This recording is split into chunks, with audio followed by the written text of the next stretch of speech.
Hello friends, Mohammed Shami 7 wicket.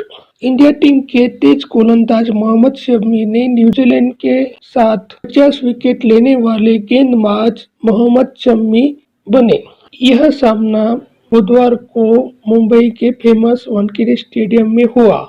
Mohammed Shami ने अपनी गेंदबाजी का जबरदस्त जादू दिखाते हुए भारत को सेमीफाइनल के पहले ही मैच में न्यूजीलैंड पर 70 रन की जबरदस्त जीत दिलाई।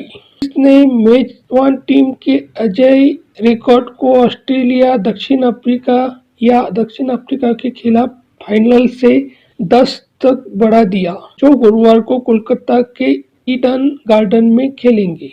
यानी मेजबान टीम के अजेय रिकॉर्ड को ऑस्ट्रेलिया या दक्षिण अफ्रीका के साथ फाइनल से पहले 10 तक बढ़ा दिया।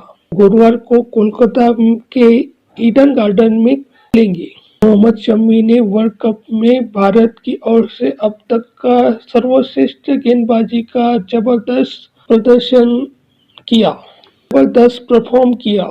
न्यूजीलैंड की फाइनल में पहुंचने की उम्मीदों पर पानी फेर दिया। उसके बाद मोहम्मद शमी ने कहा कि मैं अपने मौके का इंतजार कर रहा था। मोहम्मद शमी वर्ल्ड कप में भारत के शुरुआती मैचों में नहीं शामिल हुए, लेकिन ग्रुप चरण में न्यूजीलैंड के साथ 5-54 के आंकड़े के साथ उन्होंने प्रभावशाली प्रवेश किया। नीदरलैंड के खिलाफ एक विकेट रहित खेल में वापसी से पहले उन्होंने श्रीलंका, इंग्लैंड और दक्षिण अफ्रीका के साथ अगले 3 मैचों में 12 और विकेट लिए। मोहम्मद शमी ने कहा, मेरी वापसी न्यूजीलैंड के मैच के साथ शुरू हुई।